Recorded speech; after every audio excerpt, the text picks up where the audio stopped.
मैंने एक हफ्ता पहले एक वीडियो अपलोड करी थी बिग स्कैम एक्सपोज के नाम से। तो आपके हिसाब से इस पूरी लड़ाई में कौन सही है कौन गलत है? नहीं, सिर्फ ये नहीं बोलना है कि आप प्रॉपर लॉजिकली ये बताना है कि अगर मैं सही हूं तो क्यों हूं और अगर मैं गलत हूं तो क्यों हूं। मेरा ये जो ओपिनियन है ना, वो मेरे भाई के भी एक्सपीरियंस पे बेस्ड है, ना कि जस्ट मैं आपका या किसी और का व्यू देख कर आई हूँ।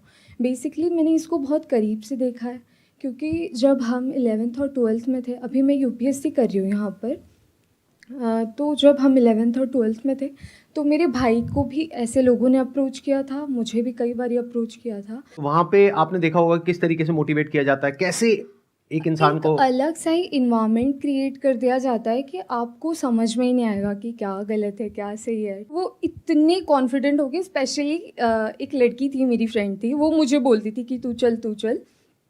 तो हमेशा उसके स्टेटस पे मुझे यही दिखता था कि कोई BMW के साथ फ़ोटो पोस्ट कर रहा है। Exactly guys, I am not lying.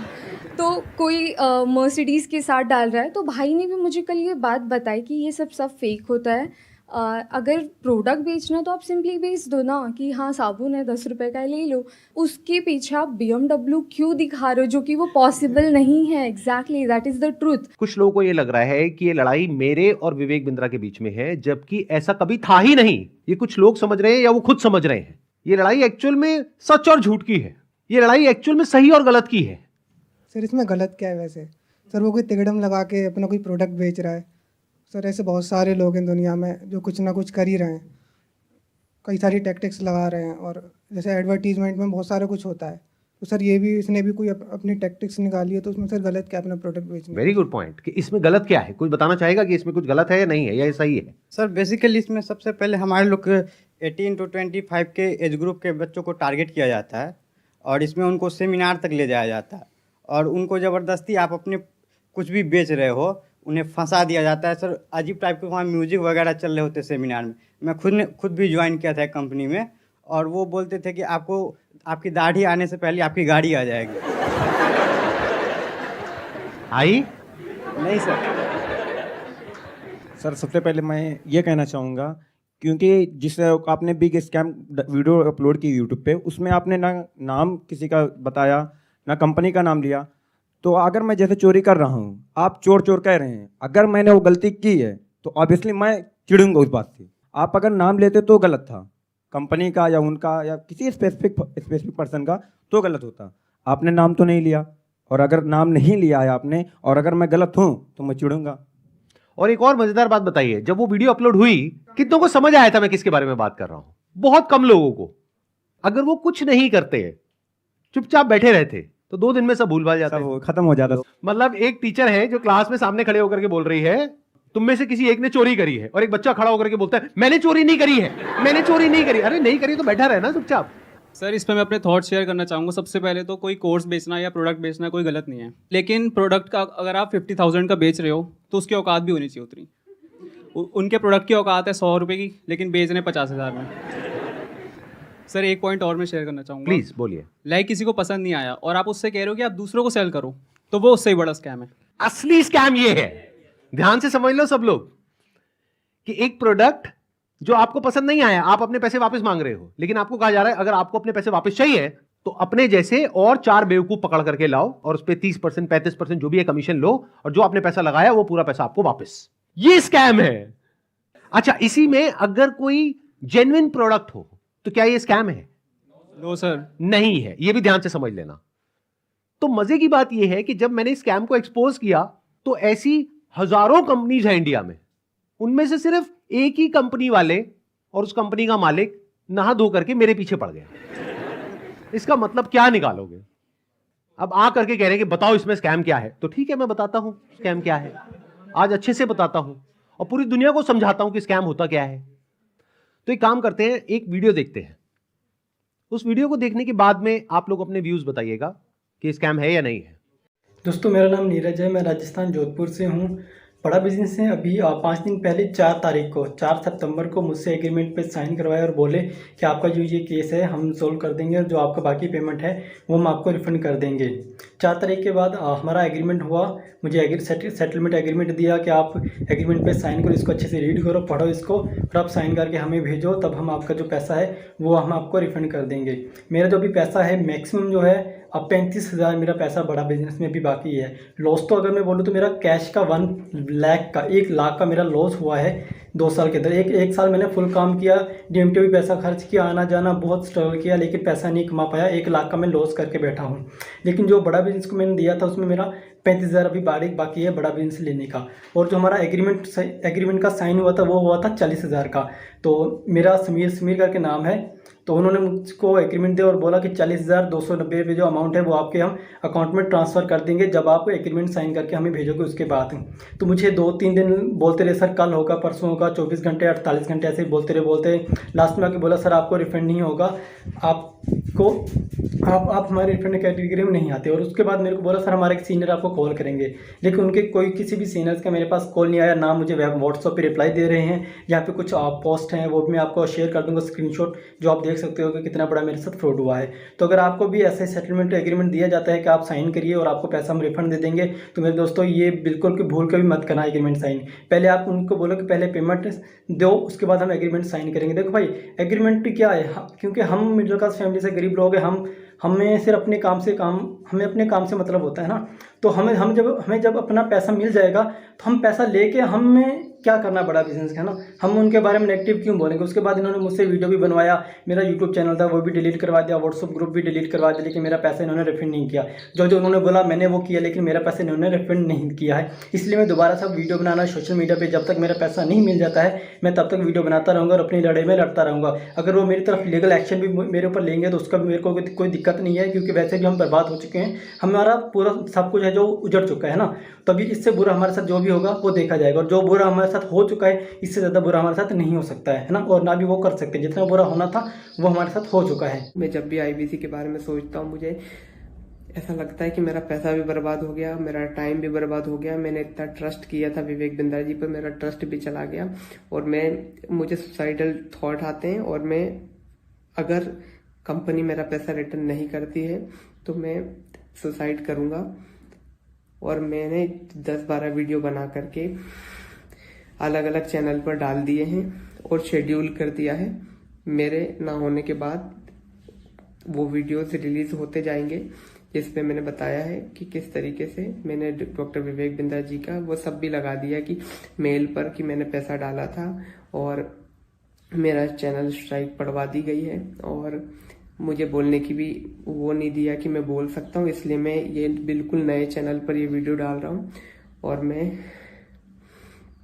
मैंने 10-12 वीडियोस और बना के रखे हैं जो मैं 10-12 अलग अलग चैनल्स पर मैंने डाल दिए, अपलोड कर दिया है, शेड्यूल कर दिया है। अगर बड़ा बिजनेस की टीम मुझे मेरा पैसा नहीं लौटाती है तो मेरे पास कोई ऑप्शन नहीं रहेगा, क्योंकि मुझे अभी फिलहाल में वो पैसा चाहिए कैसे भी करके, क्योंकि जिन लोगों से मैंने पैसा लिया है वो लोग डे नाइट मुझे परेशान कर रहे हैं। मैं आपको बताना चाहूंगा कि ये वीडियो हमने रिकॉर्ड नहीं करी है, ये यूट्यूब पर अवेलेबल है, और ऐसी 1-2 नहीं बहुत सारी वीडियोस अवेलेबल है अलग अलग लोगों की। और बहुत सारे ऐसे बच्चे हैं जिन्होंने ब्याज पे पैसा लिया है, हम लोग शायद समझ भी नहीं सकते कि इन लोगों के ऊपर क्या बीत रही है। और ऐसी 1-2 नहीं बहुत सारी वीडियोस हैं, आप जा करके यूट्यूब पे सर्च कर सकते हैं। अब जरा इस इंसान के बैकग्राउंड को देखो कि इंसान है कौन। ये अपने नाम के आगे क्या लगाते हैं? डॉक्टर। जब यहां पर ये आए थे तो मुझे लगा था डॉक्टर है, लेकिन बाद में जब मैंने रिसर्च करी अभी पिछले 1 हफ्ते में ये सब जो हुआ है, तो मुझे पता लगा इन्होंने कोई MBBS नहीं किया है इंडिया की किसी भी यूनिवर्सिटी से, या US से, UK से, कहीं से कुछ नहीं किया है। कहां से डिग्री मिली है, कैसे मिली है, वो अगर आप थोड़ा सा रिसर्च करोगे तो आपको समझ आ जाएगा। पाकिस्तान से। किसने बोला पाकिस्तान से? देखो मैं आपको हिंट देता हूं, पाकिस्तान इंडिया का नेबर है, ऐसे ही इंडिया का एक नेबर है बांग्लादेश, श्रीलंका। अभी काम करते हैं, अब लीगली बात करते हैं कि स्कैम है या नहीं है। कि मतलब हमारी कंट्री का जो लॉ है वो क्या बोलता है, उसको स्टडी करते हैं। उसके लिए मेरे पास में कुछ डॉक्यूमेंट्स हैं, इसका मैं लिंक दे दूंगा अपने वीडियो के डिस्क्रिप्शन में नीचे, तो आप क्लिक करके डायरेक्टली जा करके गवर्नमेंट की जो वेबसाइट्स हैं वहां पे जा करके देख सकते हैं, पढ़ सकते हैं। ये मैं नहीं कह रहा हूं, हमारी कंट्री की गवर्नमेंट कह रही है, ये उनके नोटिफिकेशंस हैं। सबसे पहले ये समझो कि ये जो स्कैम्स है ना इस तरह के, ये आज से नहीं चल रहे हैं, ये पिछले 100 साल से चल रहे हैं। तो इसके लिए 1978 में एक एक्ट बना था जिसको बोलते हैं prize chit and money circulation act, जहां पर के इस तरह की जो मनी सर्कुलेशन स्कीम्स होती हैं या पिरामिड स्कीम्स होती हैं उन सबको बैन कर दिया गया था। मतलब क्या कि अगर आप एक कंपनी खोलते हो और किसी से पैसा लेते हो, फॉर एग्जांपल मैंने एक कंपनी खोली, वहां पे मैंने आपसे 1 लाख रुपए लिया और आपको बोला कि आप आगे किसी को ज्वाइन करा दो, तो जब आपने किसी को आगे ज्वाइन कराया, अपने फ्रेंड को, रिलेटिव को, किसी को भी और कैसे भी, तो उसमें आपको कितना मिला? 30,000। 70,000 किसको मिला? कंपनी को। तो ये स्कीम इस तरीके से आगे बढ़ती रहती है, यानी वो जो पैसा आ रहा है वही पैसा पब्लिक से लेकर के पब्लिक में ही रोटेट कर दिया जाता है। और एक ऐसा पॉइंट आता है जब जा करके पूरा का पूरा जो पिरामिड है ये कोलैप्स कर जाता है। तो यहां पर जो लोग टॉप पे बैठे होते हैं वो तो पैसा कमा लेते हैं, बट जो बॉटम ऑफ द पिरामिड है उन सबका पैसा डूब जाता है। और फिर या तो ये कंपनीज बंद हो जाती हैं या भाग जाती हैं पैसा लेकर के। पास्ट में ऐसा बहुत कंपनीज ने किया है, उसमें से बहुत सारी कंपनीज के जो ओनर्स हैं वो आज जेल में हैं। तो ये एक प्रॉपर स्कैम है जिसको गवर्नमेंट ने बैन किया हुआ है। फिर सवाल उठता है कि जब ये बैन है तो लोग कैसे कर रहे हैं? देखो, ध्यान से सुनो, ध्यान से समझो। आपसे अगर मैं पैसा लेता हूं और आपको बदले में कुछ नहीं देता हूं तो वो तो इलीगल है। लेकिन मान लो मैंने आपसे पैसा लिया 50,000 रुपए, बदले में आपको एक 50 रुपए का प्रोडक्ट दे दिया, तो क्या वो लीगल है? इलीगल है?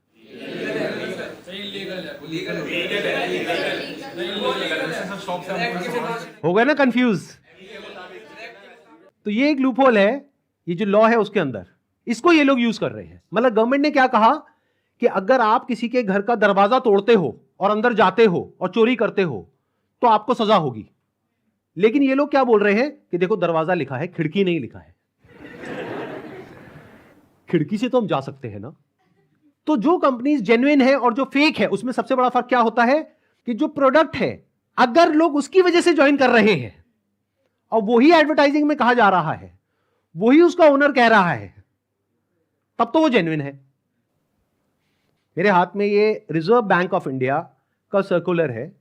इसमें क्लियरली आरबीआई ने यानी रिजर्व बैंक ऑफ इंडिया ने कॉशन किया है public against multi level marketing activities. इसमें मैंने कुछ पॉइंट्स को हाईलाइट किया हुआ है, उसको मैं एक बार आपको एक्सप्लेन कर देता हूं। Income under such schemes majorly comes from enrolling more and more members from whom hefty subscription fees are taken rather than from the sale of products they offer। तो ये आरबीआई का कहना है। मतलब देखना ये है क्या वो जो प्रोडक्ट है और सर्विस है उसका जो प्राइस है वो मार्केट से थोड़ा ज्यादा है या बहुत ज्यादा है। अब आपको एक बहुत मजेदार बात बताता हूं। ये सिखा रहे हैं 10 दिन का एमबीए। 10 दिन में कौन सा एमबीए होता है? मतलब इस हिसाब से आईआईएम और ये जितने टॉप एमबीए कॉलेजेस हैं उसकी प्रिपरेशन के लिए लोग कोचिंग में जाते हैं, तैयारी करते हैं कैट को क्रैक करने के लिए, उस सबकी तो कोई जरूरत ही नहीं है। साक्षात विवेक बिंद्रा जी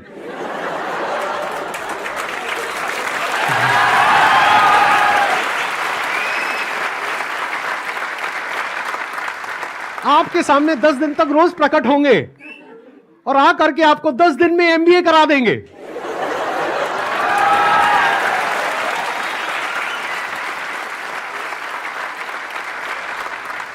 प्रोफेसर साहब, एक बात बताइए, आपने अपनी वीडियो में बोला कि एक इमेज मैं 20,000 रुपए की बेच रहा हूं, तो क्या वो स्कैम नहीं है? और वो 50,000 का कोर्स बेच रहे हैं तो वो स्कैम है? इसका क्या मतलब है? मतलब भाई साहब ये है कि मेरी जो 20,000 की इमेजेस हैं वो कौन खरीदता है? आप में से कोई भी है जिसने आज तक मेरी कोई भी इमेज खरीदी? Not even a single person. तो हमारी इमेजेस कौन खरीदता है?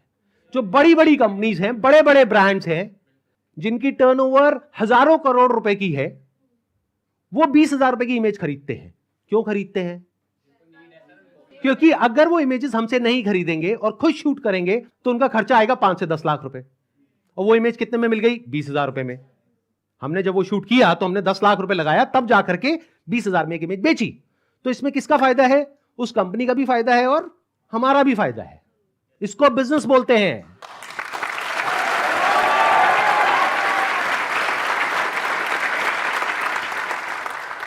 देखते हैं आरबीआई और गवर्नमेंट ऑफ इंडिया क्या कहती है उनके बिजनेस मॉडल के बारे में।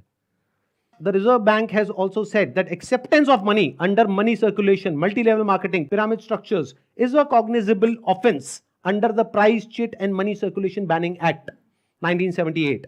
Members of public coming across such offers, ध्यान से सुनना, should immediately lodge a complaint with the state police. ये आरबीआई कह रही है कि अगर आपके साथ में ऐसा कुछ हुआ है तो आपको क्या करना है? You should immediately lodge a complaint with the state police.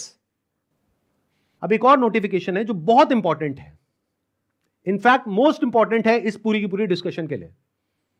जितनी भी एमएलएम स्कीम्स चल रही हैं, पिरामिड स्कीम्स चल रही हैं, डायरेक्ट सेलिंग कंपनीज चल रही हैं, एफिलिएट मार्केटिंग कंपनीज चल रही हैं, कि वो लीगल है या इलीगल है, ये कैसे समझा जाए। तो इसके लिए गवर्नमेंट ऑफ इंडिया ने 2021 में एक बहुत ही अच्छा स्टेप उठाया। ये मेरे हाथ में एक नोटिफिकेशन है गवर्नमेंट ऑफ इंडिया का, मिनिस्ट्री ऑफ कंज्यूमर अफेयर्स का।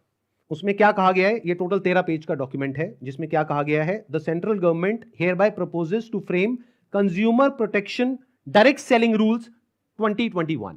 2021 में आए थे ये। इसके बारे में बहुत लोगों को पता ही नहीं है, इसलिए ये स्कैम इतने आसानी से चल रहे हैं। अगर पता हो तो इनकी दुकान 2 दिन में बंद हो जाए। डिटेल में अगर आप जानना चाहते हैं इसमें क्या क्या लिखा हुआ है तो नीचे यहाँ पे डिस्क्रिप्शन में आपको लिंक मिलेगा, उस पर क्लिक करके आप देख सकते हैं और पढ़ सकते हैं इसको। मैं बस शॉर्ट में कुछ पॉइंट्स मैंने हाईलाइट करे हुए हैं, वो आपको बताता हूं जो समझना बहुत जरूरी है। It applies to all models of direct selling, whether it is multi level, whether it is single level, whether it is affiliate, किसी भी स्ट्रक्चर से आप सेलिंग कर रहे हो तो आपको इन रूल्स को फॉलो करना है। सबसे पहला रूल क्या है? It has no provision that a direct seller will receive remuneration or incentives for recruitment oblique enrolment of new participants in the direct selling business except as a result of sale of goods or services by them. मैं इसको थोड़ा सरल भाषा में translate करके बताता हूं। इसमें कहा जा रहा है, आप अगर एक डायरेक्ट सेलिंग कंपनी हो तो आपकी कंपनी में जो डायरेक्ट सेलर्स हैं उनको जो पैसा मिल रहा है या इंसेंटिव मिल रहा है या कमीशन मिल रहा है, वो नए मेंबर्स को एनरोल करने पर नहीं मिलना चाहिए, बल्कि वो मिलना चाहिए for sale of goods or services by them. वो जो कंपनी गुड्स और सर्विसेज दे रही है उसकी वैल्यू क्या है? अब ये कौन डिसाइड करेगा? जिन्होंने वो परचेज किया। अगर तो उन्होंने 50,000 का कोर्स परचेज किया इनकी कंपनी से और वो सब सेटिस्फाइड है तो कोई प्रॉब्लम ही नहीं है। बट अगर उसमें से 99% लोग सेटिस्फाइड नहीं और अपना पैसा वापस मांग रहे हैं और ये पैसा वापस नहीं कर रहे हैं तो ये स्कैम है ना। बिंद्रा जी आपने पूछा था ना क्यों है ये स्कैम, तो बता रहा हूं आपको। इसमें कहा गया है, इट अलाउज और provides for a buy back or repurchase policy for currently marketable goods which are not unpacked or services sold to the participant at the request of the participant at reasonable commercial terms। मतलब कि कोई buyback का option होना चाहिए। किसी company ने आपको 50,000 रुपए के कुछ प्रोडक्ट्स या सर्विसेज दे दी, अब आप कहते हो मेरे किसी काम की नहीं है, तो अब आप उसका क्या करोगे? उस कंपनी को एक बायबैक पॉलिसी देनी पड़ेगी। अब देखना, ध्यान से सुनना, ध्यान से समझना। बायबैक आप किस चीज पर दे सकते हो? जिसकी कोई मार्केट वैल्यू हो।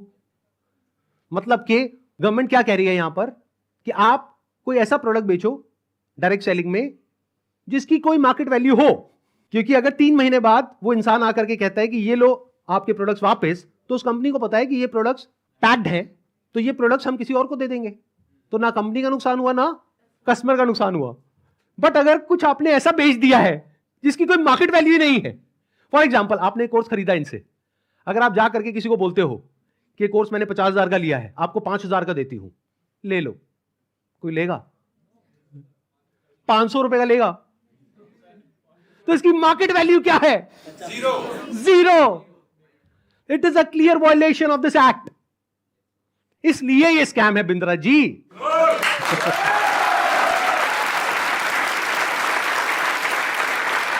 उन्होंने एक बहुत बड़ी गलती कर दी। It was never meant to be Sandeep Maheshwari versus Vivek Bindra. It was just an awareness video. जबरदस्ती आकर के बीच में छलांग मारी है उन्होंने, जबरदस्ती। मेरा मकसद सिर्फ किसी एक पर्सन को टारगेट करना नहीं है, बल्कि सबको अवेयर करवाना है कि देखो दुनिया में ऐसा कुछ हो रहा है, तो बच करके रहो। Miss selling means recklessly misrepresenting a product or service in order to successfully complete a sale. It also includes providing consumers with misleading information about a product or service. This can involve omitting key information, मतलब key information आप उनसे छुपा रहे हो about a product, or providing information that makes the product appear to be something it is not. मतलब कि अगर सरल भाषा में बोला जाए तो आप ऐसा नहीं कर सकते कि आप दिखा कुछ और रहे हो और दे कुछ और रहे हो। उन्होंने अपनी एक वीडियो में नहीं, पता नहीं कितनी वीडियोस में खुलेआम खुद उन्होंने, विवेक बिंद्रा ने खुल करके बोला है कि अगर आप महीने का 10 लाख रुपए नहीं कमा सके तो मैं आपके सारे पैसे वापस कर दूंगा। अब एक सबसे इंपॉर्टेंट क्लॉज आ रहा है, इसके बाद मैं एक वीडियो प्ले करूंगा। क्लॉज नंबर 7 का 2E एक पर्टिकुलर क्लॉज है जो सबसे इंपॉर्टेंट है इस पूरे के पूरे सर्कुलर में। इसको ध्यान से सुनना, ध्यान से समझना।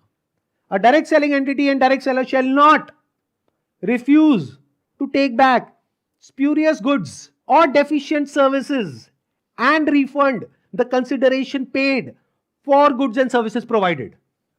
इससे कोई फर्क नहीं पड़ता कि आपने उस कंपनी के साथ में क्या एग्रीमेंट किया है, फर्क इससे पड़ता है कि लॉ क्या है। फॉर एग्जाम्पल, आप किसी के साथ में एग्रीमेंट करते हो किसी का मर्डर करने के लिए, तो आप कोर्ट में जाकर के ये नहीं बोल सकते थे कि हमारा एग्रीमेंट था। क्यों? क्योंकि जो कंट्री का लॉ है वो किसी भी एग्रीमेंट के ऊपर है।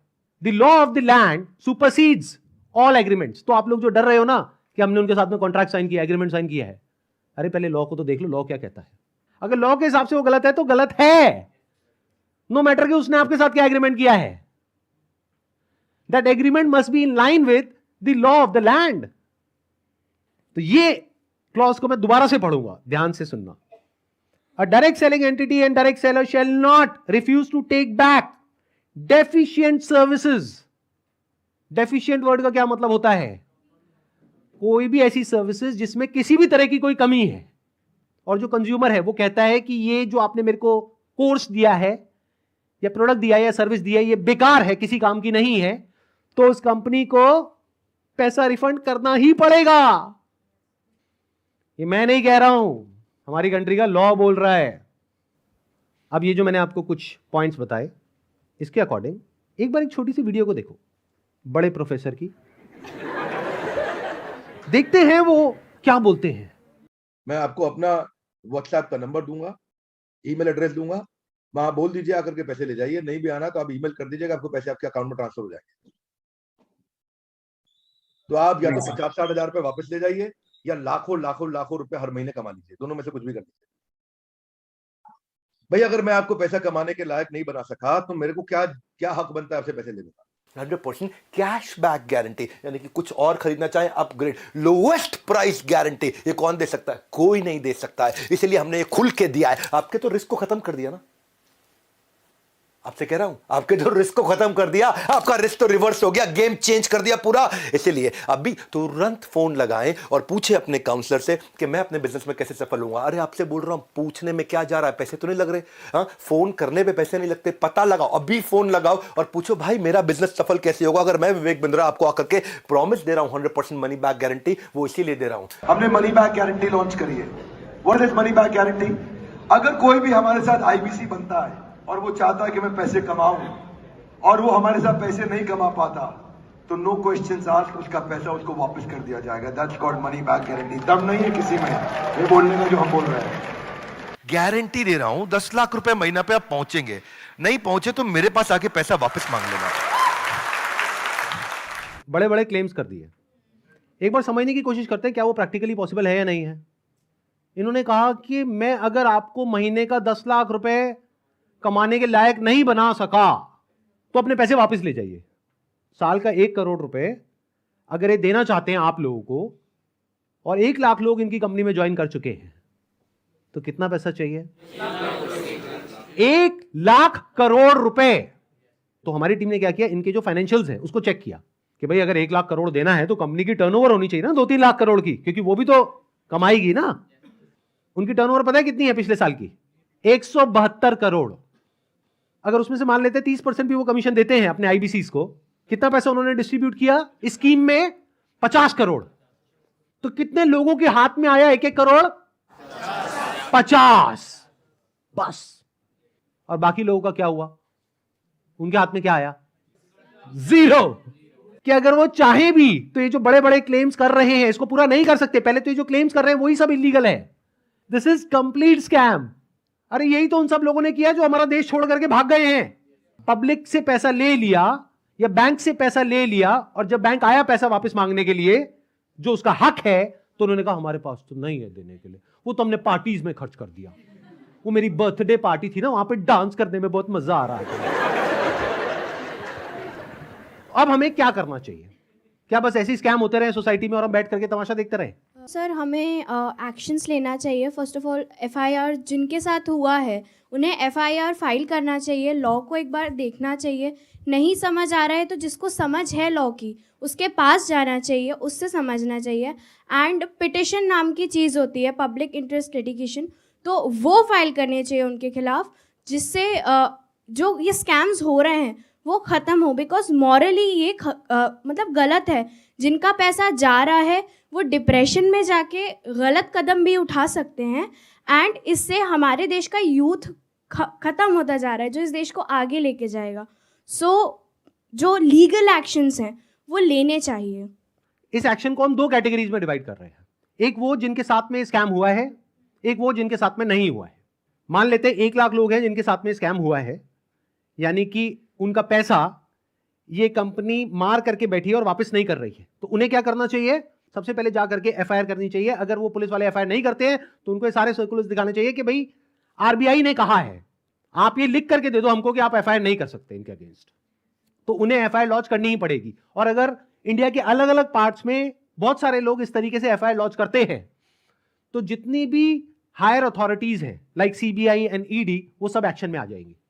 मतलब उनको भी आइडिया लगेगा कि ये कोई छोटा मोटा स्कैम नहीं है, 500 करोड़ का स्कैम है, छोटा अमाउंट नहीं होता है। और ये पैसा किसका है? पब्लिक का है। और पब्लिक में भी एक बार को मान लो किसी 50-60 साल के आदमी का होता तो मुझे इतना दर्द नहीं होता। 18-19 साल के बच्चे का है जिसकी जेब में 50 रुपए नहीं होते हैं। तो पहला क्या है, अगर आपके साथ में ऐसा कुछ हुआ है तो नंबर 1 एफआईआर लॉन्च करो। नंबर 2, अभी तक मैं इसमें डायरेक्टली इन्वॉल्व नहीं था लेकिन अब हो गया हूं, तो अब आप लोग अकेले नहीं हैं। मेरा एक सिंपल सा प्लान है कि मैं अपने चैनल पर मोनेटाइजेशन ऑन करूंगा, वहां से मेरे पास में कुछ पैसा आएगा। मान लो 2-3 महीने में मेरे पास में 1 करोड़ रुपए आ जाता है, तो इस 1 करोड़ को मैं यूज करूंगा इंडिया की सबसे अच्छी लॉ फर्म को हायर करने के लिए, जो कि इन लोगों को रिप्रेजेंट करेगी जिनके साथ ये स्कैम हुआ है। उसका पैसा कहां से आएगा? मेरे चैनल पे जो एड्स रन होंगी अगले 2-3 महीने तक, वहां से आएगा। अगर उस पैसे की मुझे जरूरत पड़ी तो, अगर उतना पैसा मैं खुद अरेंज कर पाया तो मैं एड्स ऑन नहीं करूंगा, लेकिन अगर मैं अपने बेस पे अरेंज नहीं कर सकता हूं तो मैं एड्स ऑन कर दूंगा। तो तैयार रहना, कल को बोलना मत कि एड्स कहां से ऑन हो गई। जरूरत पड़ी तो मैं 1-2 महीने के लिए एड्स ऑन करूंगा, फिर बंद कर दूंगा जैसे ही मेरे पास में उतना पैसा आ जाएगा जितना उस लॉ फर्म को देना है। फिर वापस से अगर मेरे पास में पैसा खत्म हो गया उनको देने के लिए 6 महीने बाद, फिर से एड्स ऑन कर देंगे। अपने घर की खेती है, क्या दिक्कत है?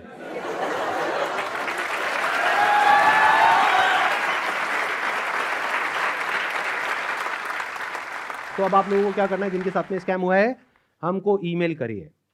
हमारा एक ईमेल आईडी है legal@sandeepmaheshwari.com। और आप लोग क्या कर सकते हैं जिनके साथ में स्कैम हुआ है, आरबीआई का हम एक लिंक यहां पर नीचे डिस्क्रिप्शन में पोस्ट करेंगे, एक तो इन सर्कुलर्स का, प्लस आरबीआई के जितने भी ऑफिसेज हैं अलग अलग स्टेट्स में, वहां पर जो उनके रिप्रेजेंटेटिव्स हैं उनका। तो आप क्या कर सकते हैं जिनके साथ में ऐसा कुछ हुआ है, एक लेटर लिखिए छोटा सा, उसमें जो भी मन में है इंग्लिश में हिंदी में लिख दीजिए कि आपके साथ में ये हुआ, ये हुआ, ये हुआ, ये हुआ, और आपको अपना पैसा वापस चाहिए, लेकिन वो पैसा वापस नहीं कर रहे हैं। और साथ में सारे जो प्रूफ्स हैं, जो भी आपने पेमेंट करी, जो भी आपका रजिस्ट्रेशन नंबर है, वो सब अटैच करिए। इसको पोस्ट करिए, एक आरबीआई में और एक मिनिस्ट्री ऑफ कंज्यूमर अफेयर्स में। अगर ये करते हैं तो क्या होगा? सोचो उनके पास में हजारों लेटर्स पहुंच जाते हैं तो क्या होगा? तो गवर्नमेंट की जो भी सीनियर अथॉरिटीज हैं वो सब एक्शन में आ जाएंगी। अगर आपको बहुत ज्यादा डर लगता है कि पता नहीं क्या हो जाएगा, क्योंकि ये आदमी है तो थोड़ा अजीब। अभी जो कल वीडियो में आया है ये, इसने आकर के एक बार नहीं बार बार मुझे धमकियां दी है, 1 हफ्ते में देखो मैं तुम्हारे साथ क्या करता हूं। भाई तू क्या करेगा? कर ले, अभी कर ले। मैं नहीं डरता भाई, दिखता नहीं है मेरी आंखों के अंदर। मेरे को मत डराने की कोशिश कर बार बार, तू अपनी आंखें दिखा कर।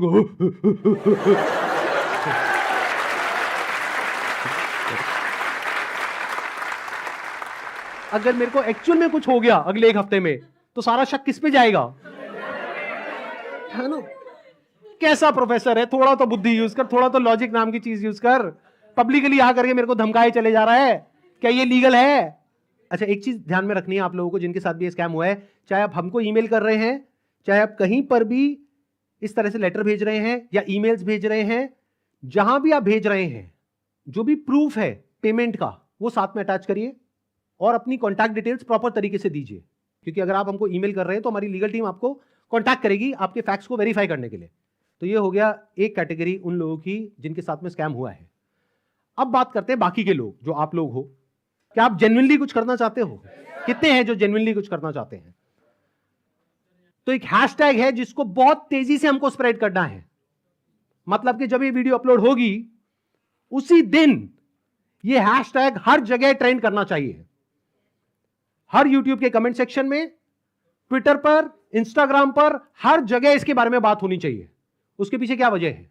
क्योंकि जैसे ये वीडियो अपलोड होगी उनको समझ आ जाएगा कि अब उनके लिए सारे दरवाजे बंद हो गए हैं, and it is just a matter of time जब उनके अगेंस्ट बहुत बड़े लेवल पर लीगल एक्शन होने वाला है। तो वो क्या करेंगे? वही जो पास्ट में ऐसे सब लोगों ने किया, वो देश छोड़ करके भागेंगे। इसका टाइम नहीं देना है। तो वो कब हो सकता है?